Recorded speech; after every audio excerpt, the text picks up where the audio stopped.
Bonjour à tous et à toutes, je suis Aline, coach de l'âme et de destinée. J'espère que vous allez tous et toutes bien en cette fin d'après-midi. Tout d'abord, je remercie tous ceux et celles qui suivent ma chaîne, tous ceux qui partagent, tous ceux qui like. Que le Seigneur vous bénisse. Je vais prier avant de commencer le sujet de cette journée. Excellent Père de grâce, Père, je te loue, je te bénis, je te rends grâce pour le souffle de vie que tu nous accordes, mes frères, mes sœurs et moi en ce jour. Seigneur, je te prie de disposer les cœurs pour cette exhortation, Seigneur. Que tu nous donnes la parole révélée, Seigneur, car c'est la révélation de ta parole qui nous éclaire et c'est elle qui nous donne de l'intelligence. Que toute la gloire, l'honneur et la magnificence te soient rendues dans le nom puissant de Jésus. Dites Amen. Alors, pour ceux qui ne me connaissent pas, peut-être tu es tombé par hasard sur ma chaîne. Je me présente, je suis Aline, coach de l'âme et de destinée. Alors, cet après-midi, je vais toujours continuer sur la même thématique que j'ai commencé la semaine dernière. N'attends pas Dieu, mais c'est Dieu qui t'attend. Aujourd'hui, je vais vous partager un passage biblique dans le livre de 1 Samuel au verset 1 à 19. Je vais vous faire un petit résumé de cette histoire, de ce passage. Il s'agit de l'histoire de Anne.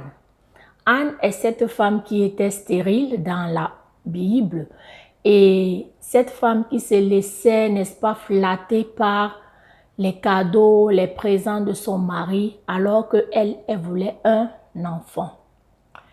Aujourd'hui, je voudrais te parler, à toi qui m'écoutes, toi qui me regardes, je voulais t'interpeller à sortir de la flatterie de tes proches. Je m'explique, cette dame avait un ardent désir d'enfanter et elle se laissait tout le temps flatter par son mari et en même temps, pendant qu'elle avait un ardent désir, puisque à la base son mari avait deux femmes, sa coépouse Pénina qui se moquait d'elle tout le temps. Et parfois, nous sommes aussi dans cette situation-là où nous avons une difficulté, nous avons un exaucement qui n'est pas encore, une prière qui n'est pas encore exaucée et on se laisse flatter. Non, ça ira ma soeur, Dieu comprend. Je voudrais te dire que Dieu ne comprend pas. Je dis et je répète que Dieu a fini. Jésus-Christ a dit tout est accompli. C'est à toi de prendre la décision de te lever pour aller chercher ce qui te revient de droit. Comme le cas de Anne. Anne voulait enfanter et son mari la flattait en lui donnant des présents pour l'endormir. Et parfois aussi, nous avons des paroles comme ça d'encouragement de nos proches. Non, ne t'inquiète pas, ça ira, ça n'ira pas. Il faut que tu te lèves, que tu fasses un face-à-face avec Dieu. Et plusieurs parmi nous ont, je ne sais pas, parfois fui ce face-à-face. Tu sais très bien que Dieu t'attend, mon frère, ma soeur. Les prières des autres, c'est bien. Les prières, les enseignements que nous recevons de nos pasteurs, c'est bien. Mais ça ne suffit pas. À un moment donné de ta vie, tu dois faire violence et aller à la rencontre de Dieu. Et parfois, l'ennemi joue avec ça. Il nous flatte, il nous distrait. Quand tu te décides parfois d'aller à la rencontre de Dieu, le diable te dit, oh non, regarde encore, préoccupe-toi de ta vie. Tu as les yeux plus fixés sur ta situation que sur la parole et sur Dieu. Et deux fois, l'ennemi amène souvent les anciens clichés parce qu'il est spécialiste pour conserver les anciens clichés de notre passé. Il amène, par exemple, te dire, regarde la vie que tu menais, tu penses que tu es digne de venir dans la présence de Dieu. Et ces paroles bloquent certains parmi nous. Nous devons dire, assez, c'est assez. Dieu dit que lui, si tu confesses tes péchés, lui, il est juste et fidèle pour te pardonner. Pourquoi tu laisses Satan te bloquer, t'empêcher d'aller dans la présence de Dieu? Pourquoi tu laisses les pensées des hommes, ce que les hommes pensent de toi, alors que tu es une nouvelle création, tu es né de nouveau, ton passé est mort. Christ a pris ton passé. Dieu dit qu'il jette dans la mer de l'oubli dans le livre de Michée. Tu dois prendre possession de ça. C'est-à-dire, tu dois être convaincu de cette parole que Dieu t'a pardonné. Beaucoup de chrétiens ne sont pas conscients que Dieu les a pardonnés et ils se laissent malmener par le diable au travers de leur passé, qu'elles ne sont pas dignes, la vie qu'elles menaient, toi tu n'es pas digne, tu volais, tu faisais des trucs que Dieu n'apprécie pas. Mais Dieu t'a pardonné, mon frère, ma soeur. Tu ne dois pas laisser la langue d'une personne te condamner. Cette femme, revenons donc à mon sujet, cette femme, elle s'est décidée. Tu m'entends? Tu dois être un homme, une femme. Tu as la volonté, oui, mais tu dois avoir la détermination. Ce sont des hommes et des femmes qui sont déterminés, qui rentrent dans leur destinée, qui obtiennent les choses de Dieu en manifestant bien évidemment leur foi. Parce que c'est la foi qui te permet de prendre ce qui est dans l'invisible pour l'amener dans le visible. Et cette foi, je l'ai déjà dit dans une autre vidéo, que tu as la foi comme un grain de sénévé. Jésus t'a déjà donné la mesure de foi qu'il te faut. Alors cette dame a balayé la flatterie de son mari. Elle a dit trop, c'est trop. Assez, c'est en est assez. Aujourd'hui, je vais aller à la rencontre de Dieu.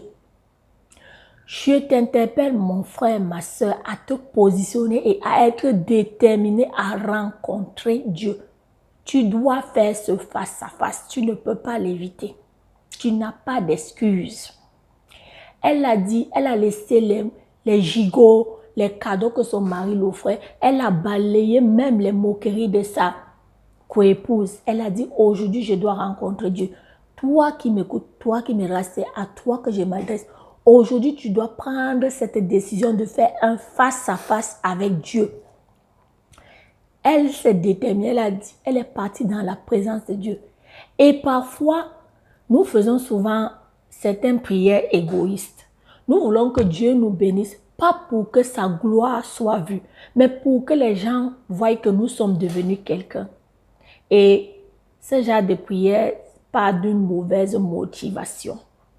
Alors écoutez, je vous invite à lire ce passage dans 1 Samuel au chapitre 1er, le verset 1 à 19. Vous allez écouter la prière de Anne.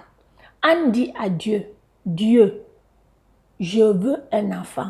Et elle a mis une condition à Dieu. Elle a dit, Dieu, si tu me donnes cet enfant, je vais te le donner. Et parfois, Dieu a des besoins, il a besoin de nous aussi. Il a besoin de ta bouche, de tes pieds pour évangéliser au sein de ton entreprise, au sein de ton entourage. Mais tes yeux sont uniquement fixés sur tes besoins. Des besoins égoïstes. Des besoins où la gloire de Dieu, quand on regarde tes prières, on ne voit pas où tes prières, tu es en train de rechercher la gloire de Dieu, mon frère, ma soeur. Donc, ma prière aujourd'hui, c'est pour nous encourager à chercher d'abord l'intérêt de Dieu. Quand Anne a dit à Dieu, si tu me donnes cet enfant, je vais te le donner. Sa prière a attiré la présence de Dieu. Ça a attiré l'intention de Dieu, a amené Dieu à l'écouter. Parce que Dieu voulait aussi un homme pour le servir. Et Anne a su toucher Dieu au travers de cette parole. Donc, je voudrais t'encourager de prier des prières pour rechercher l'intérêt de Dieu. Et beaucoup parmi nous, nous écoutons des enseignements, des prières, mais quand nous sommes maintenant face à nos Goliaths, nous laissons la timidité nous envahir. Nous n'osons plus opérer. À l'église, on se sent fort, mais quand on part dans la société, on se recoqueville dans notre coquille. On ne veut pas qu'on sache que nous appartenons à Dieu. Mon frère, ma soeur, ma prière ce soir, c'est de t'interpeller à prendre une position ferme pour le Seigneur. Parce que Dieu ne te donnera pas son onction si il n'en tire pas profit lui-même. J'espère que cette vidéo va t'édifier, va t'encourager. Lève-toi, Dieu t'attend, ne l'attends pas. Merci à tous ceux et celles qui m'ont écouté. Je vous prie aussi également d'écouter cette vidéo jusqu'à la fin. Car la Bible dit, mieux vaut la fin d'une chose que son commencement. Et en passant, je vous invite sur mon site Shopee ADC. Vous voyez ces belles boucles, vous les trouverez sur mon site. Cette belle bague, vous la trouverez sur mon site et ces beaux bracelets. N'hésitez pas à venir passer vos commandes. Nous vous attendons vivement. Je vais clôturer cette exhortation. Excellent Père de grâce, je te dis merci pour ta parole qui est sortie cet après-midi. Et Seigneur, que cette parole puisse communiquer ta révélation à tous ceux et celles qui vont t'écouter au travers de ma bouche, Père. Que cette parole, Seigneur, puisse faire violence en eux, puisse créer l'audace et la détermination en eux pour qu'ils puissent, Seigneur, prendre, Seigneur, ce que tu as préparé pour eux, qu'ils puissent rentrer dans leur bénédiction, Seigneur, tout en recherchant, Seigneur, ta gloire au travers de cette bénédiction. Merci Père, que toute la gloire, l'honneur te soit rendu dans le nom puissant de Jésus. Amen. Je vous dis à très bientôt. Bisous. Bye bye.